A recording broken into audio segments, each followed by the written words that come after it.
Hello, and welcome to another dev diary of Crusader Kings 3 Game of Thrones mod. We have our Dragon's Development, Closer to Gods Than Men, and Dragon's Development Diary number 8, You've Awoken the Dragon. This one is all about dragon combat. So that's what we've been waiting for, really. That, and I'm excited for like travel events as well. So, Warfare. Warfare is the hardest feature of their programs. Hardest of our features to program and stumped us for several months. I can definitely see that. CK3 engine is hard to navigate. It's a really hard one to tame. So basically they had a auto mod that would say stuff like dragons cannot damage any army. They can't destroy an army. They can't add more troops to an existing army. Can't add supply to an army directly.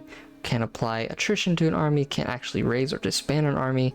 We can't forcefully win or lose a battle. Win and lose effects are broken. Thinking of working with Warfare or Armies? You probably can't. Now, isn't that depressing, having an automod say that? But don't worry. What they did was fix that. So the CK3 gameplay development for Warfare is really hard. CK2 was easier because it was a lot less scripting, I believe. You can just click an event and it would just like cause a damage towards the army. CK3 Paradox decided to change that, which is kind of hard. But what didn't work, what they didn't want to do, is do the Men-at-Arms route, which is in a Game of Thrones bookmarked submod, where you have just 50,000 Man-at-Arms, which is kind of boring, to be honest. They were like, no, we can't really do that. It had great benefits, simplicity of interacting with battle. It had several drawbacks though, because they are characters and not Men-at-Arms. And whenever making new Men-at-Arms, whenever a new dragon is born, as if they were paired. The problem is, however, that we would have no way to destroy them when the dragon died. In addition, the difficulty of Men-at-Arms stack made this method unfeasible. Makes sense. Doesn't really, if they're just Man-at-Arms, it feels like it's kind of just, they're just there, you know? It's not really like a thing. The issue, another issue, remember my old, well, not mine, but my old video about the Dragons of Valyria mod, which gave them a character-specific buff, like an artifact slot. But it didn't really make any sense because the dragons, again, weren't a character. The mod creators are trying to make the dragons a character, which makes it even more difficult, but makes it also a billion times more interesting. So, these exist in two ways, as knights and as commanders. The question was then, how does a dragon sit? Trivially, they should not be commanders, but perhaps they could be powerful knights. But the game caps prowess at 100. 100 is undoubtedly high, but that's about 2.5 Arthur Danes, which Balerion is definitely worth more than 3. So you can't make them a knight because they can't have prowess. So what happens then? Next thought is using character modifiers. If you had a dragon, your character could have been a big modifier, but it only applied to all of your armies. That means if you had 2 armies in separate areas, your dragon would buff in both. Additionally, not all dragon riders rode on their armies, such as Rhaenyra in the dance. Further, how would we reflect dragon rider couriers helping, or worse, all of them at the same time? So, they created the Dragon Warfare engine. Isn't this awesome? They decided that there's one thing they can do to make it better: the Battle Advantage modifier. If you don't know about this, this is the bonus that you can get for your army through specific traits or through terrain, but this has uncapped potential. So it's a big number in the center of the screen. It's that 0, right? Usually you get a 0 if it's just flat terrain, there's no bonuses. It's the big number. It's going to be a 5% buff on one side. Here's an example of an equal advantage is calculated to illustrate, because if their advantage is 26 and your advantage is 26, it evens out to 0. Well, what if you had a buff? What if you had a dragon which increases your battle roll? Hell yeah. That's exactly what I was, not what I was thinking, because I had no idea how to fix it, but that is perfect on how to fix it. Please, Paradox, don't patch this. You would ruin everything. But hopefully they don't. So battle advantage, look at that. Prince Damon, the Rogue Prince. Also, check out, that's the first view of the Rogue Prince's stats and his pirate captaincy, county tier realm, the ships of Dwarfstone. And he has strong claims on the Iron Throne right there. You can see the Empire title right there, pressed claim. Ooh, okay, so he's an adulterer. He is calmly shrewd, skilled warrior, intricate. He's a like a intrigue court guy, knight. This is probably just additional bonuses, but callous, ambitious, wroth, and brave. Yeah, makes sense. But he has a terrifying dragon's army support. The dragon is supported by a terrifying dragon. Such a beast will black out the sun when it takes flight and will lay waste to armies if necessary. So you get 294 battle roll right there. This can lead to smaller armies with dragons acting as if they are forces well beyond their size. For illustration, here is the example of Caraxes. Caraxes gives you a plus 300 to battle roll. You have plus 294. A 3,000 army can defeat a 10,000 army. To make this as seamless as possible, I created what I called the Dragon Warfare Engine, essentially a running check over a dragon to see who it should give the modifier to any given time. Dragons can be knights in our system, and their riders can be commanders or knights themselves. Thus, the dragon will continually check where it and its riders are to apply the buff. Okay. This way you can still use a dragon, as that's extremely powerful knight, while enabling it to buff the army's strength. Of course, the dragon cannot act without its rider, so any dragon acting as a knight will put their rider into one of several combat events. So you can eat people in the battle, like you'll have an event if your dragon is there. I'm flying high above the clouds of Downgrave, and I prepared to conduct a hammer and anvil strike. Has already drawn his forces forward. Most surprisingly, he is leading their wedge charge himself. Hell yeah, so you just kill him. Or you can choose not to. Dragons in battle camera is still working, that makes sense. Further, these obviously cannot be in two places at once, as such a rider trying to act as a commander in an army separate from the dragon will be pulled away from their independent army. You have left your army in blood cover and returned to your dragon in bloodstone. Makes sense. And there's different combat effectiveness for different armies. Sea Smoke would give moderate dragon support. Vagar, of course, being the largest dragon during the dance, has godly dragon support, which is cool. So I guess it's a moderate, terrifying, and godly. Maybe there's even one that has a smaller. This is because, of course, multiple dragons can be the same army. One benefit of this approach is that these modifiers can natively stack. There's nothing stopping you getting plus 2,000 battle advantage with 10 godly dragons. Another useful fact of the system is that because the advantage is relative, the other side also has a dragon. Their relative impacts are already calculated for us. Yeah, you can have an even fight if it's a dragon versus another dragon. That's cool. But it does have some deficiencies. Okay, remember this is a mod, so unless CK3 comes out with their own Game of Thrones thing, we're gonna have to deal with some of this stuff. These buffs and debuff application calculators have minor delays for performance reasons. You may see them out of sync for a few ticks if you change commanders frequently or if your commander dies. Okay. This is only relevant in fringe cases. It is in sync 99% of the time. Okay, you might have lag sometimes. Dragon damage is really a combination of their ultra knight damage and the buff to the damage of the army itself. That means that a massive dragon and a tiny army may actually do less than a small dragon and a massive army. As we cannot directly damage any army, that is unfortunately the best we can do. It makes sense. I mean, to be honest, if you're having a massive dragon, you're most likely already having an army of 5k or 6,000, 10,000. Makes sense to me. Armies with a commander cannot be buffed even when a dragon is present. So you need to have commanders, guys. Remember that. If you're trying to fight with dragons, assign your commanders. There's sacrifices to make on a limited system. Personally, I find it helpful in the headcanon that dragons are not just damaging willy-nilly, but their effectiveness also boosts the effectiveness of the army as a whole through strategic positioning. That makes sense. Alright, let's see the next part about dragons and how to damage a Catelyn. Oh, sorry, I was reading this part. How to damage a dragon, not damage a Catelyn. Of course, warfare consists of more than just battles, but I've already used up my word limit. Slight Ned Stark's corpse to Catelyn. Arcalon. This is coming to you in 2 parts. Oh boy. Alright, let's get to the next part. Alright, now comes to the next part. Dragon's Development Diary number 8. You've woken the dragon. So, how does dragon work in sieges? That's right, guys. Dragon sieges is possible. Hell yes. Today is an exciting day. House of the Dragon premiered, and Westeros might be priming for war. We're going to talk about other aspects of the war today.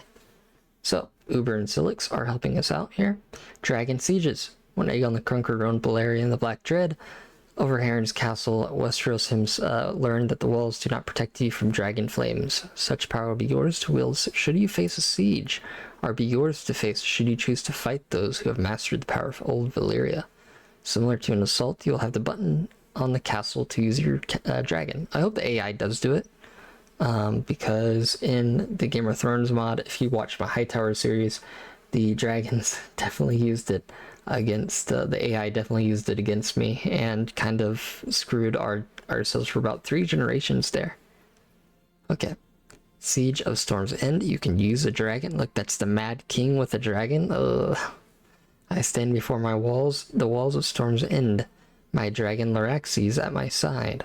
Our men surrounding the holding. The defenders trapped within, cowering behind their walls.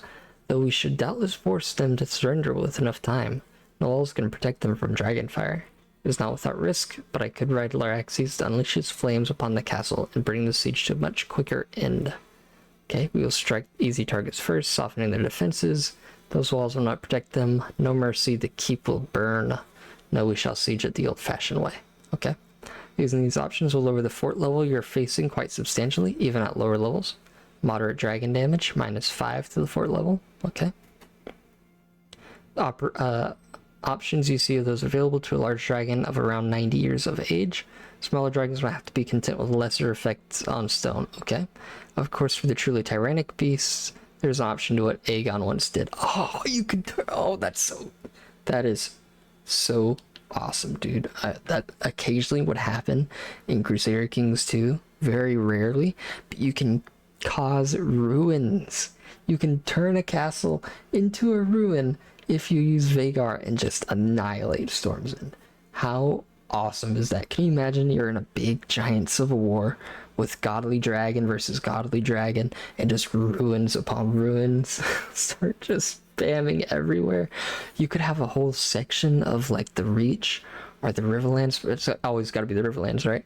There's gonna be a section of just brown, like gray ruins that you'd have to, maybe the 5th king after the massive civil war decides to rebuild the realm.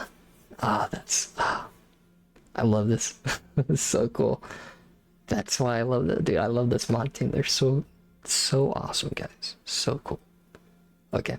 Even larger beasts will not find this a risk-free activity, though. Putting your dragon so close to their defenses will put both of you at risk of stray shots and extreme acts of bravery. This may end in your wounding or even death. The gates of the Gate Durandon have been harassing us with arrows and spears. They've been driving into their stronger fortifications where they can avoid our flames. Finally, I see an opening, a group of archers who have been foolish enough to gather all together. One only kept in cover by a small archway. And I direct Laraxes to dive strike. As I do, I set the trap all too late. Above the archway, a group of defenders have been waiting, and as we swoop down, they jump towards Laraxes. Though many miss and shatter on stone breasts, some of the brave fools find purchase, their downward thrusts finding their mark, and digging into the men onto Laraxes held by spears and swords. Laraxes roars in agony and arcs up, throwing many of the attackers off into the sky, the rest falling to their doom below. So I guess that would be a wound event. Your dragon is wounded or maimed, probably percentage chance there, or even death. I think you hover over that, it'll be like 5% chance your dragon dies, you know, like travel events, basically. Okay. Oh, what? Oh, dude, this is... Okay, the other Dev Diary I read before, this one you're getting like a live react, so you'll hear me go, huh? What? So give me 1 second, guys. I'm at the same level as you guys. Terror campaign. Okay. Hold on, let me read this before. Still, the effects may be worth it if you wish to rule over a king of the ashes. All this is also available to the AI, though how far they will go will very much depend on their personality. Oh, that's so cool. the true power of dragons to command as it was done in lore, wanting to give the option to players in Civil Wars. Perhaps not wise to ruinize your own realm, but if you want to, you can. So conduct a terror campaign. If you're not satisfied with the target ability of ruining provinces, an even more drastic option is available to you, the terror campaign. You are a dragon rider with a living dragon, and Laraxi's is at least 20. The dragon needs to be at least 20 years old. As a rider of the great dragon, it is for me to decide how to best use in warfare. Though often their use has historically been restricted to enemy armies, there is nothing stopping me from laying waste to my enemy's civilian population. Dishonorable, horrific, and extremely effective. This will enrage anyone with a shred of decency, but if you want to truly end your enemies for all time, the opportunity is available to you. Enemy counties that your army is within, enemy counties that your army is in will get severe short-term debuffs. Oh. Okay. The dragon fire is raging, so the fires of the dragon's wrath will still burn here. People flee their homes, see their livelihoods burn, and fill the roads with destitute and dying. Wow, building construction speed, holding taxes, development growth, essentially removing their ability to function with the attack ongoing. After that, there'll be 10 levels of escalating damage, ranging from relatively small, only lasting a month. Okay. Till 283 to the extreme, preventing the county from functioning for many years. Okay, so this one would last about a month. Okay, moderate dragon damage would last for a month, and apocalyptic dragon damage would last for years. Okay, maybe 2 years. If yet more damage is received, you will start damaging the... Okay, this is for a few years, and this is for a few months, maybe. I don't know. If yet more damage is received, you will start damaging the very development of the county itself. Even the greatest cities can be brought to zero development if the dragon's wrath is focused on them for a long time. The county looks more like some vision of cursed afterlife than somewhere people used to live. The very ground is burned, and it will take years before even plants are fit to move back, much less people. Grand Dragon Terror Campaign -16. Okay, yeah, people would hate you. As mentioned though, this will make you unpopular with all but your most unscrupulous vassals and couriers, to say nothing of the effect it may have on your enemies. This is the opinion debuff I got on everyone for doing this for just 2 months, and it stacks infinitely. Once again, our vision for this was to give you tools that the Dragon Rider has. However, more than ruinizing several provinces with tarot campaigns, you can reduce whole kingdoms to poor backwaters. Using these in your own realm, when those who are your enemies will likely join your realm again afterwards, would doubtlessly bring the knives out afterwards, to say nothing of the economic losses to your realm. As an aside, so you could just burn all of Essos and just leave. As an aside, we once had graphical effects of these working, but unfortunately we could not reliably remove them once they were applied. Aw, that sucks. But hey, that's how it goes. You can tell they wanted to do so much with this too. Like, these guys are true fans. Look at this. There was, they had little fire effects. Look at that. Dragons, dragons. That's cool. But once they do their, until Paradox gives them better GFX capabilities, or we find another method, it'll just have to be like that, which is totally fine. A ruin's gonna look like a ruin. But, like, that dragon fire would be sick. But how do you stop these dragons? Check that out. Scorpions! Hell yes, dude. They are adding scorpions to the game. Anti-dragon warfare? Hell yeah, you have to, innovation. They have their own cultural innovation, which the Dornish will start with, and others may focus on. Oh, sick, so Dornish will have it. For as fearsome and devastating they are, dragons are not invulnerable. They have been known to be killed. The key is piercing their tough scales, and thus scorpions have been reintroduced to do just that. Okay, so it's a building. Okay, you can build scorpions, can recruit scorpions at man-at-arms, and can build scorpion encampments. Scorpions come in 2 flavors, men-at-arms and encampments and placements. Emplacements are buildings that come in 2 levels. Scorpion emplacements basically serves a large 2-armed crossbows able to pivot in your 360-degree arc.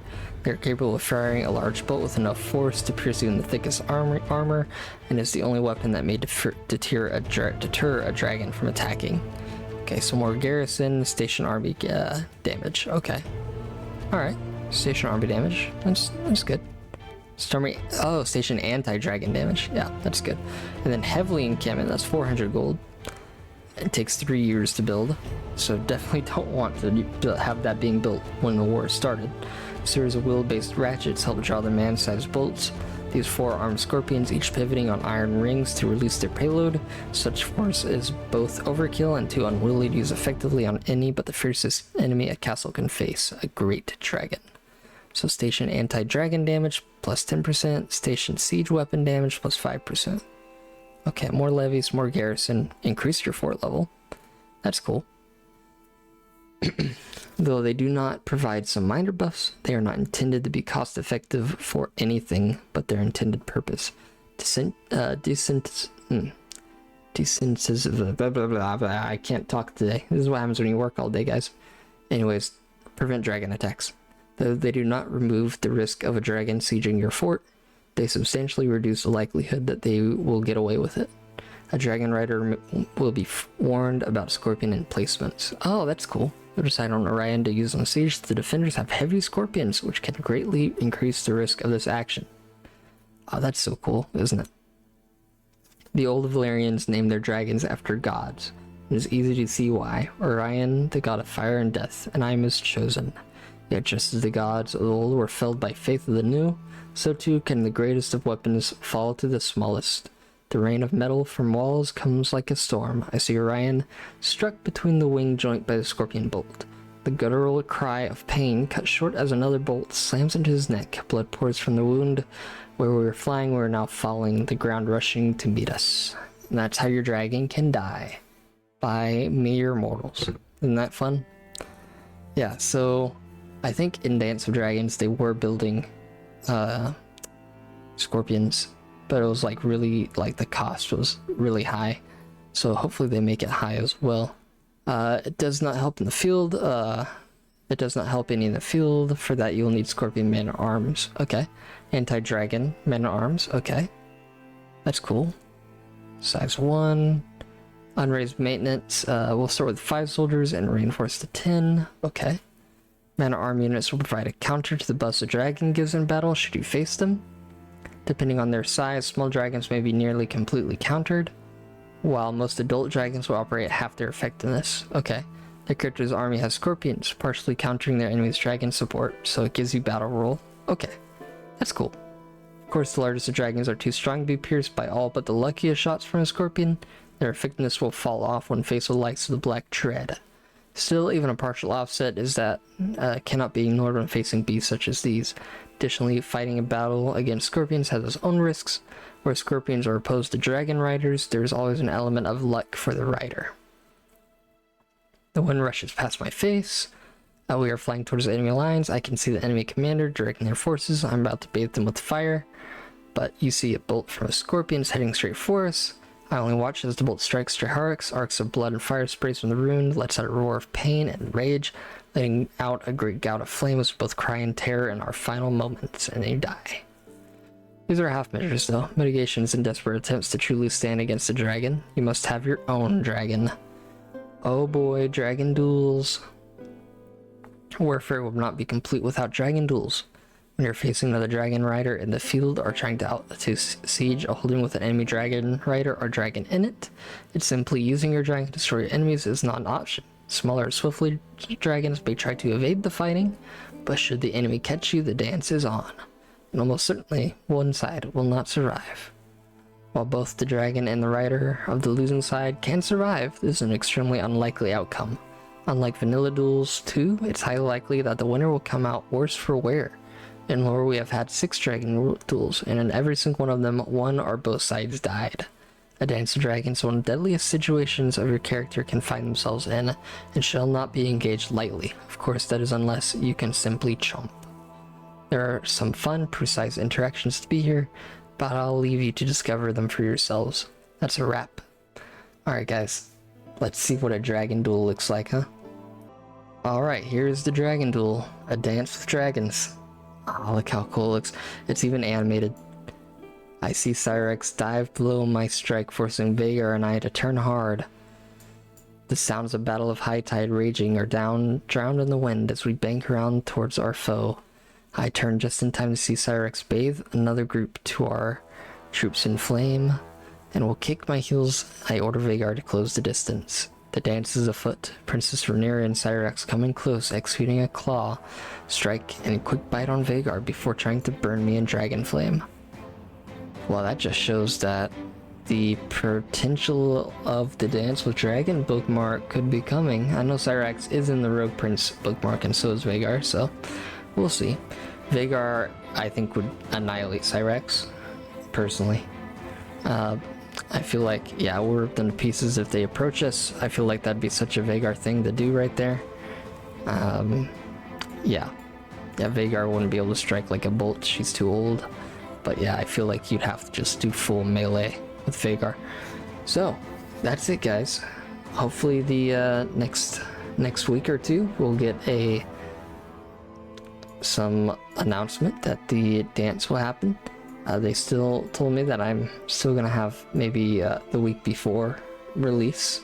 I'm gonna have early release, so I'll have early access to it, and we'll be able to upload videos before it's out. So please subscribe if you want to see dragons. I'm gonna have unedited campaign, so you guys can see exactly what it is, not even the good and the bad. So subscribe if you want to, like the video. There's a lot of this stuff. Thank you all for all the views and all support with the Dev Diaries. It's the team that is really pulling it through. I'm just a guy who really likes their content, and I like good stories. So thank you all for watching. Peace.